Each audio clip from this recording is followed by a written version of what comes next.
Hello friends, welcome to my new video. So OBC ಕಾಸ್ಟ್ನವರಿಗೆ, general ಕಾಸ್ಟ್ನವರಿಗೆ good news ಸಿಕ್ಕಿದೆ. ಯಾಕಪ್ಪ ಅಂತಂದರೆ ಕರ್ನಾಟಕ ಸರ್ಕಾರದವರು ಒಂದು ಒಳ್ಳೆಯ ನ್ಯೂಸ್ ಮತ್ತು ಎಲ್ಲ ಡಿಗ್ರಿ ಮುಗಿಸಿದವರಿಗೆ ಒಂದು ಗುಡ್ ನ್ಯೂಸ್ ಕೊಟ್ಟಿದೆ. ಅದೇನಂತ ಈ ವಿಡಿಯೋದಲ್ಲಿ ನೋಡೋಣ.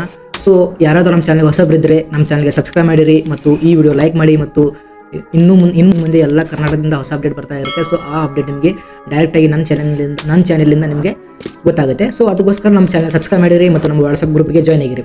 ಸೊ ಕರ್ನಾಟಕ ಸರ್ಕಾರದವರು ಏನು ಗುಡ್ ನ್ಯೂಸ್ ಕೊಟ್ಟಿದ್ದಾರೆ ಡಿಗ್ರಿ ಮುಗಿಸಿದವರಿಗೆ ಅಂತ ಈ ವಿಡಿಯೋದಲ್ಲಿ ಹೇಳ್ಕೊಡ್ತೀನಿ. ಸೊ ಇಲ್ಲಿ ನೋಡಿ, ನೋಟಿಫಿಕೇಶನ್ ಕಳಿಸಿದ್ದಾರೆ ಒಂದು ಜನರಲ್ ಕಾಸ್ಟ್ನವರಿಗೆ ಕರ್ನಾಟಕ ಸರ್ಕಾರ ಹಿಂದುಳಿದ ವರ್ಗ ಕಲ್ಯಾಣ ಇಲಾಖೆ ಅಂತ. ಸೊ ಇದು ಏನು ನೋಟಿಫಿಕೇಶನ್ ಕೊಟ್ಟಿದ್ದಾರಪ್ಪ ಅಂತ ಇಲ್ಲಿ ನೋಡೋಣ. ಇಲ್ಲಿ ನೋಡಿ, UPSC ನಾಗರಿಕ ಸೇವೆ ಮತ್ತು ಬ್ಯಾಂಕಿಂಗ್ PO ಸ್ಪರ್ಧಾತ್ಮಕ ಪರೀಕ್ಷೆಗಳಿಗೆ ಹಿಂದುಳಿದ ವರ್ಗಗಳ ಕಲ್ಯಾಣ ಇಲಾಖೆಯಿಂದ 2025-26ನೇ ಸಾಲಿನಲ್ಲಿ ಉಚಿತ ಪರೀಕ್ಷಾ ಪೂರ್ವ ತರಬೇತಿ ನೀಡುತ್ತಿದ್ದು, ರಾಜ್ಯದ ಹಿಂದುಳಿದ ವರ್ಗಗಳ ಪ್ರವರ್ಗ 1, 2A, 3A ಹಾಗೂ 3Bಗಳಿಗೆ ಸೇರಿದ ಅರ್ಹ ಅಭ್ಯರ್ಥಿಗಳಿಗೆ ಆನ್ಲೈನ್ನಲ್ಲಿ ಮೂಲಕ ಅರ್ಜಿಗಳನ್ನು ಆಹ್ವಾನಿಸಲಾಗಿದೆ. ಆನ್ಲೈನ್ ಮೂಲಕ ಅರ್ಜಿ ಸಲ್ಲಿಸಲು ಕೊನೆಯ ದಿನಾಂಕ 15/6/2025 ಆಗಿರುತ್ತದೆ. ಏನಪ್ಪ ಅಂತಂದರೆ UPSC ಮತ್ತು ಬ್ಯಾಂಕಿಂಗ್ ಸ್ಪರ್ಧಾತ್ಮಕ ಪರೀಕ್ಷೆಗಳಿರ್ತವೆ. ಸೊ ಅದಕ್ಕೋಸ್ಕರ ಒಂದು ಫ್ರೀ ಕೋಚಿಂಗ್ ಕೊಟ್ಟಿದ್ದಾರೆ UPSC ಮತ್ತು ಬ್ಯಾಂಕಿಂಗ್ ಅಂತ. UPSC ಮತ್ತು ಬ್ಯಾಂಕಿಂಗ್ಗೋಸ್ಕರ ಅದು ಒಂದು ಸ್ಪರ್ಧಾತ್ಮಕ ಪರೀಕ್ಷೆಗಳಿರ್ತವೆ. ಅದಕ್ಕೋಸ್ಕರ ಫ್ರೀ ಕೋಚಿಂಗ್ ಕೊಡ್ತಾರೆ ಅವರು ಕೆಲವೊಂದಿಷ್ಟು ತಿಂಗಳು. ಸೊ ಅದಕ್ಕೋಸ್ಕರ ಯಾವ್ಯಾವ ಕಾಸ್ಟ್ ಇದರಲ್ಲಿ ಬರುತ್ತೆ ಮತ್ತು ಏನೇನು ಆಹಾರ ಇರಬೇಕು, ಏನೇನು ಕ್ರೈಟೇರಿಯಾ ಇದೆ, ಕ್ವಾಲಿಫಿಕೇಷನ್ ಏನಿರಬೇಕು ಮತ್ತು ಏಜ್ ಎಷ್ಟಿರಬೇಕು ಮತ್ತು ಏನೇನು ಹೊಂದಿರಬೇಕು ಕ್ರೈಟೇರಿಯಾ ಅಂತ ಈ ವಿಡಿಯೋದಲ್ಲಿ ಹೇಳ್ಕೊಡ್ತೀನಿ. ಸೊ ಯಾವ್ಯಾವ ಕಾಸ್ಟ್ ಬರ್ತಪ್ಪ ಅಂತಂದ್ರೆ ನೋಡಿ, ಇಲ್ಲಿ ಪ್ರವರ್ಗ 1 ಇದೆ ಮತ್ತು 2A ಕಾಸ್ಟ್ನವರಿಗೆ ಮತ್ತು 3A ಕಾಸ್ಟ್ನವರಿಗೆ ಮತ್ತು 3B ಕಾಸ್ಟ್ನವರಿಗೆ. ಇದೆಲ್ಲ ಕಾಸ್ಟ್ನವರಿಗೆ ಇದು UPSC ಮತ್ತು ಬ್ಯಾಂಕಿಂಗ್ ಸ್ಪರ್ಧಾತ್ಮಕ ಪರೀಕ್ಷೆಗೆ ಇವರು ಅರ್ಹರಾಗಿರ್ತಾರೆ. ಸೊ ಅದಕ್ಕೋಸ್ಕರ ಅವರು ಏನೇನು ಹೊಂದಿರಬೇಕು ಮತ್ತು ಇಲ್ಲಿ ಕೊಟ್ಟಿದ್ದಾರೆ ಅರ್ಹತೆ ಮತ್ತು ಸೂಚನೆಗಳು, ಅವರು ಏನು ಎಲಿಜಿಬಿಲಿಟಿ ಹೊಂದಿರಬೇಕು ಮತ್ತು ಇಲ್ಲಿ ನೋಟಿಫಿಕೇಶನ್ ಮುಖಾಂತರ ಅವರು ಏನು ಕೊಟ್ಟಿದ್ದಾರೆ ನೋಡೋಣ. ಸೊ ಅಂಗೀಕೃತ ವಿಶ್ವವಿದ್ಯಾಲಯದಿಂದ ಯಾವುದಾದ್ರೂ ಒಂದು ಪದವಿ ಪಡೆದಿರಬೇಕು. ಅಂದರೆ ನೀವು ಕಂಪಲ್ಸರಿ ಯಾವುದಾದ್ರೂ ಒಂದು ಡಿಗ್ರಿ ಪಡಲೇಬೇಕು. BA ಆಗಲಿ, BSc ಆಗಲಿ, BCom ಆಗಲಿ, ಈ ಮೂರರಲ್ಲಿ ಯಾವುದಾದ್ರೂ ಒಂದು ಡಿಗ್ರಿ ಪಡೆದಿರಬೇಕಂತ ಹೇಳಿದ್ದಾರೆ. ಸೊ ಯಾವ್ಯಾವ ಕಾಸ್ಟ್ ಈ ಅಪ್ಲಿಕೇಶನ್ ಹಾಕ್ಬೋದು ಅಂತ ಹೇಳಿದ್ದಾರೆ. ಅಭ್ಯರ್ಥಿಯು ಹಿಂದುಳಿದ ವರ್ಗಗಳ ಪ್ರವರ್ಗ 1, 2A, 3A ಅಥವಾ 3Bಗೆ ಸೇರಿರಬೇಕು. ಈ ಮೂರು ಕಾಸ್ಟಲ್ಲಿ ಇರಬೇಕಂತ ಹೇಳಿದ್ದಾರೆ. ಸೊ ಅಭ್ಯರ್ಥಿಯ ಮತ್ತು ಕುಟುಂಬದ ಒಟ್ಟು ವಾರ್ಷಿಕ ಆದಾಯ ಮಿತಿ ಪ್ರವರ್ಗ 1, ಪ್ರವರ್ಗ 2 ಮತ್ತು 3A ಮತ್ತು 3Bಗಳಿಗೆ ರು 5 ಲಕ್ಷ ಇರಬೇಕಂತ. ಸೊ ಅಂದರೆ 5 ಲಕ್ಷ ಒಳಗಡೆ ಇರಬೇಕು ಇವ್ರದ್ದು ಇನ್ಕಮ್ಮು, ಆ ಥರ ಹೇಳಿದ್ದಾರೆ. ಸೊ ನೆಕ್ಸ್ಟ್ 4ನೇ ಪಾಯಿಂಟ್ ಏನು ಹೇಳಿದಾರಪ್ಪ ಅಂತಂದರೆ, ಅಭ್ಯರ್ಥಿಗಳನ್ನು ಕರ್ನಾಟಕ ಪರೀಕ್ಷಾ ಪ್ರಾಧಿಕಾರ KA ನಡೆಸುವ ಸಾಮಾನ್ಯ ಪ್ರವೇಶ ಪರೀಕ್ಷೆಗಳಲ್ಲಿ ಗಳಿಸಿದ ಅಂಕಗಳು ಪ್ರವರ್ಗ ಹಾಗೂ ಮೀಸಲಾತಿ ಆಧಾರದ ಮೇಲೆ ಆಯ್ಕೆ ಮಾಡಲಾಗುವುದು. ಅಂದರೆ ಆಲ್ರೆಡಿ ನೀವು KA ಮುಖಾಂತರ ನಡೆಸಲಾಗಂಥ ಕನ್ನಡ ಲ್ಯಾಂಗ್ವೇಜ್ ಎಕ್ಸಾಮ್ ಬರೆದಿದ್ರೆ ಅದ್ರ ಮುಖಾಂತರ ಕೂಡ ನೀವು ಈ ಎಕ್ಸಾಮ್ ನಿಮಗೆ ಈ ಎಕ್ಸಾಮ್ ಬರೆದ ತಕ್ಷಣ ನಿಮ್ಗೆ ಆ ಮುಖಾಂತರ ಸೆಲೆಕ್ಟ್ ಮಾಡ್ಕೋಬೋದು. ಮತ್ತು ಇನ್ನೊಂದು ನಿಮ್ಮ ಕಾಸ್ಟ್ ಮುಖಾಂತರ ಸೆಲೆಕ್ಟ್ ಮಾಡ್ಕೋಬೋದು. ಮತ್ತು ಯಾವುದಾದ್ರೂ ಮೀಸಲಾತಿ ಕನ್ನಡ ಮಾಧ್ಯಮ, ಗ್ರಾಮೀಣ ಮಾಧ್ಯಮ ಇದ್ದರೂ ಕೂಡ ಅದರ ಮೀಸಲಾತಿ ಇದ್ದರೆ ಮೀಸಲಾತಿಯಿಂದ ಕನ್ನಡ ಮಾಧ್ಯಮ ಮತ್ತು ಗ್ರಾಮೀಣ ಮಾಧ್ಯಮ ಮೀಸಲಾತಿಯಿಂದ ಅವರು ಆಯ್ಕೆ ಮಾಡ್ತಾರೆ ಅಂತ ಹೇಳಿದ್ದಾರೆ. ಸೊ ಇನ್ನೊಂದು, ಪರೀಕ್ಷಾ ಕೇಂದ್ರಗಳು ದಿನಾಂಕ ಮತ್ತು ಸಮಯವನ್ನು ನಂತರ ದಿನಗಳಲ್ಲಿ ಇಲಾಖಾ ವೆಬ್ಸೈಟ್ಗಳಲ್ಲಿ ಪ್ರಕಟಿಸಲಾಗುವುದು.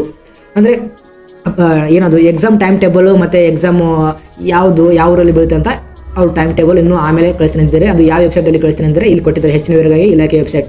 ಈ ವೆಬ್ಸೈಟ್ನಲ್ಲಿ bcwd.karnataka.government.in. ಇದರಲ್ಲಿ ನಿಮಗೆ ಸಿಗ್ಬೋದು, ಅಥವಾ ಸೇವಾ ಸಿಂಧು ಅಲ್ಲಿ ಸಿಗ್ಬೋದು ಅಂತ ಹೇಳಿದ್ದಾರೆ. ಸೊ ನೆಕ್ಸ್ಟ್ ಇನ್ನೊಂದು ಏನು ಇಂಪಾರ್ಟೆಂಟ್ ಹೇಳಿದಾರಪ್ಪ ಅಂತ ನೋಡೋಣ. ಸೊ ಇಲ್ಲಿ ನೋಡಿ, UPSC ನಾಗರಿಕ ಸೇವೆ ಮತ್ತು ಬ್ಯಾಂಕಿಂಗ್ PO ಸ್ಪರ್ಧಾತ್ಮಕ ಪರೀಕ್ಷೆಗಳಿಗೆ ಹಿಂದುಳಿದ ವರ್ಗಗಳ ಕಲ್ಯಾಣ ಇಲಾಖೆಯಿಂದ 2025-26ನೇ ಸಾಲಿನ ಉಚಿತ ಪರೀಕ್ಷಾ ಪೂರ್ವ ತರಬೇತಿ ನೀಡುತ್ತಿದ್ದು, ರಾಜ್ಯದ ಹಿಂದುಳಿದ ವರ್ಗಗಳ ಪ್ರವರ್ಗ 1, 2A, 3A ಹಾಗೂ 3Bಗಳಿಗೆ ಸೇರಿದ ಅರ್ಹ ಅಭ್ಯರ್ಥಿಗಳು ಆನ್ಲೈನ್ ಮೂಲಕ ಮಾತ್ರ ಅರ್ಜಿಗಳನ್ನು ಸಲ್ಲಿಸಬಹುದಾಗಿರುತ್ತದೆ.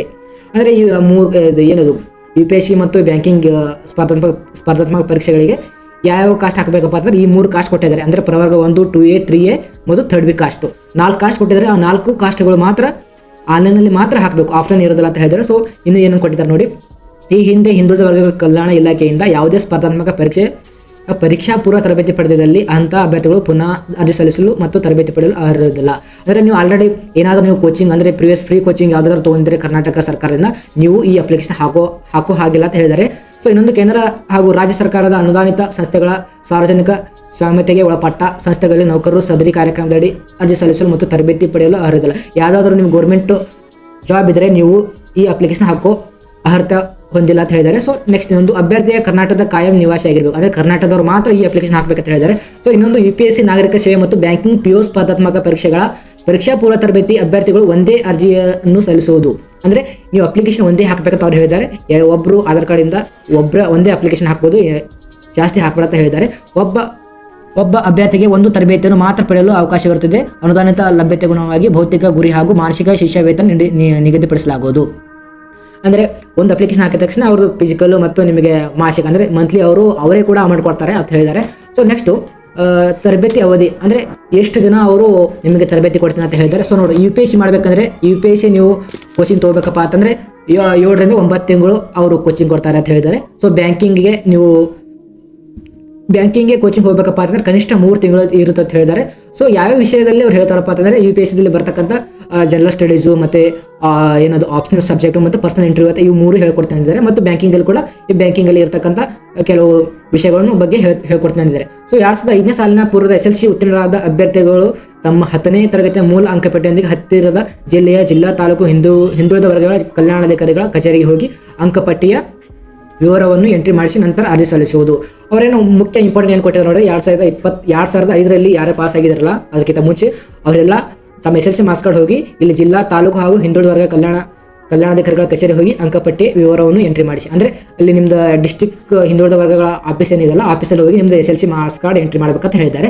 ಸೊ CBSE ಮತ್ತು ICSE ಹಾಗೂ ಇತರೆ ರಾಜ್ಯಗಳಲ್ಲಿ 10ನೇ ತರಗತಿಯಲ್ಲಿ ಉತ್ತೀರ್ಣರಾಗಿರುವ ಮತ್ತು ಸದರಿ ಕಾರ್ಯಕ್ರಮದಡಿ ಪರೀಕ್ಷಾ ಪೂರ್ವ ತರಬೇತಿಗೆ ಅರ್ಹರಿರುವ ಕರ್ನಾಟಕ ರಾಜ್ಯದ ಅಭ್ಯರ್ಥಿಗಳು ತಮ್ಮ 10ನೇ ತರಗತಿಯ ಮೂಲ ಅಂಕಪಟ್ಟಿಯೊಂದಿಗೆ ಹತ್ತಿರ ಜಿಲ್ಲಾ ತಾಲೂಕು ಹಿಂದುಳಿದ ವರ್ಗಗಳ ಕಲ್ಯಾಣಾಧಿಕಾರಿಗಳ ಕಚೇರಿಗೆ ಹೋಗಿ ಅಂಕಪಟ್ಟಿ ವಿವರಣವನ್ನು ಎಂಟ್ರಿ ಮಾಡಿಸಿ ನಂತರ ಅರ್ಜಿ ಸಲ್ಲಿಸುತ್ತದೆ. ಆಲ್ರೆಡಿ ಮೇಲೆ ಹೇಳಿದ್ದೀನಿ. ಸೊ ಇದೆಲ್ಲ ಹೇಳಿದ್ದಾರೆ. ಸೊ ಅರ್ಥ ಇಲ್ಲಿ ಹೇಳಿದರೆ ಅರ್ಥ ಎಲಿಜಿಬಿಲಿಟಿ ಏನೇನಿದೆ ಅಂತ ಹೇಳಿದ್ದಾರೆ. ಸೊ ಕಾಸ್ಟ್ ಈ 3 ಏನದು ಕಾಯಂ ವಿಳಾಸ ಅಂದರೆ ಕರ್ನಾಟಕದಲ್ಲಿ ಕಾಯಂ ವಿಳಾಸ ಆಗಿರಬೇಕು ಮತ್ತು ಈ 4 ಕಾಸ್ಟ್ದಲ್ಲಿ ಇರಬೇಕು ಮಾತ್ರ. ಸೊ ಅವ್ರದ್ದು ಏನು 5 ಲಕ್ಷ ಇನ್ಕಮ್ 5 ಲಕ್ಷ ಒಳಗಡೆ ಇರಬೇಕಂತ ಹೇಳಿದ್ದಾರೆ. ಸೊ ಇಷ್ಟೆಲ್ಲ ಹೇಳಿದ್ದಾರೆ.